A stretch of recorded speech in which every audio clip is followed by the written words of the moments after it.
Mag-pray muna ha, bago kumain.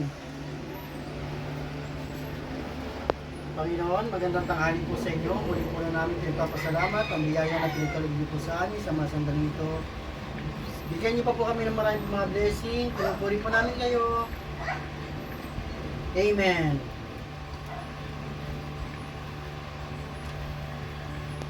Maghintay. Saglit lang, Barak. Maghintay. Saglit lang, ha? Saglit lang. Kahinta! Saglit lang. Saglit, saglit.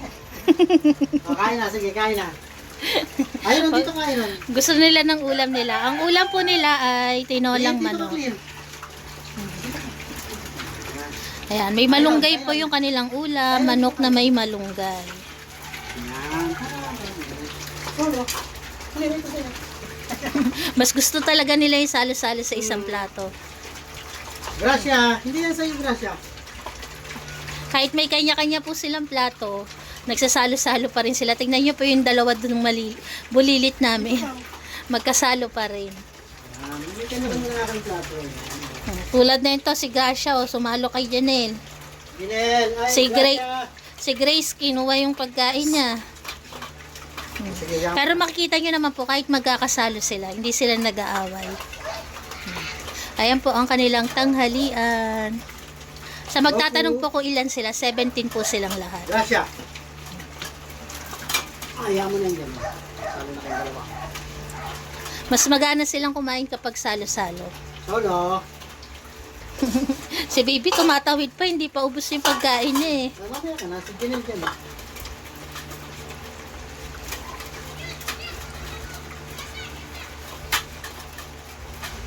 Ang inuminan po nila ayon nasa gilid ng hagdanan. Diyan po lagi nakalagay yung kanilang inuminan. Sa nagtatanong naman po kung bakit nakatali yung tatlong bulilit, tinali po sila dahil nga po para pagkatapos nilang kumain, nandun lang sila sa isang side na yun. Hindi na sila palakad-lakad dito sa mga adult dogs. Yan. Pag nasanay na sila na ganun, saka sila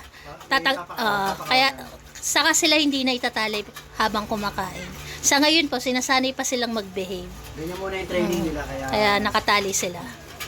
Kasi nung nakaraan kasi may mga nagtatanong bakit may nakatali. Kasi pauli-uli sila eh. Pagkatapos nagmamadali silang kumain, tapos sasalo sila sa mga hindi pa tapos, ayaw natin ang ganun na sistema. Kung may magtatanong naman po kung bakit may aso sa labas, sina Jackie po yan. After po ni Barako kumain, sila naman yung papakainin ni Papa Fernan. Binintay lang natin sila matapos. Kasi Kumbaga, sanay na, makikita nyo po hindi nag-iintay si Jackie. Kasi sanay na po siya. Alam niya na kapag tapos na si Barako, saka sila papakainin. saka sila kasi kasuhin. Mm.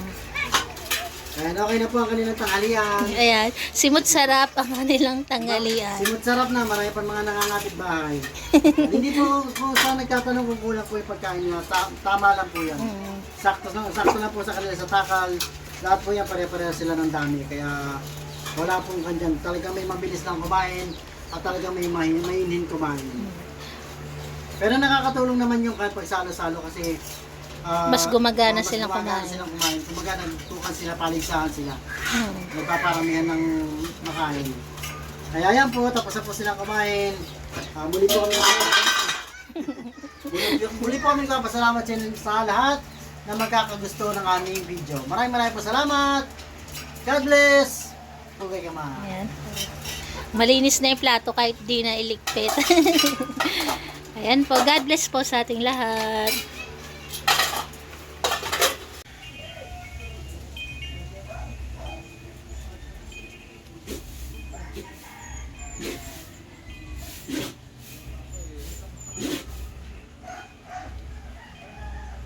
Kain ng kain, Ming.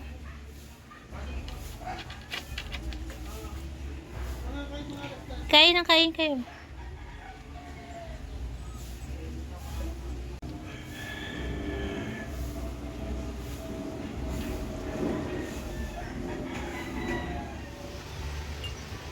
At ayan po, kumakain na rin si Jackie. Siyempre, kung ano po yung ulam ni Barako, ganun din po yung ulam ni Jackie. Ang ulam po nila ay tinolang manok din na may malunggay. Tulad po nun, ayun, yung hawak-hawak ni Papa Fernan, may malunggay din po yan. Ito muna ako, pakain mo. Sige. Kaya kung ano yung ulam po ni na Barako, ayun din po. Kasi nung nakaraan, kahapon yata yun, may nabasa ako na walang ulam si na Jackie. Hindi po totoo yun. Kasi kung ano yung ulam ni na Barako, ganun din yung pinapaulam namin sa labas.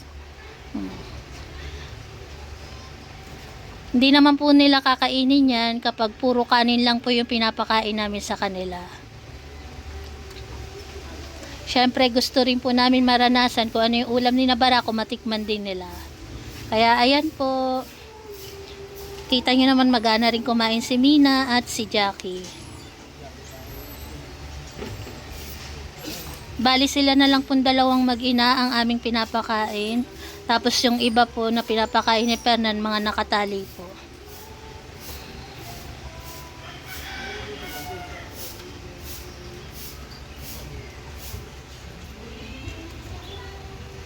Ayan po. Pinakita ko lang sa inyo. God bless.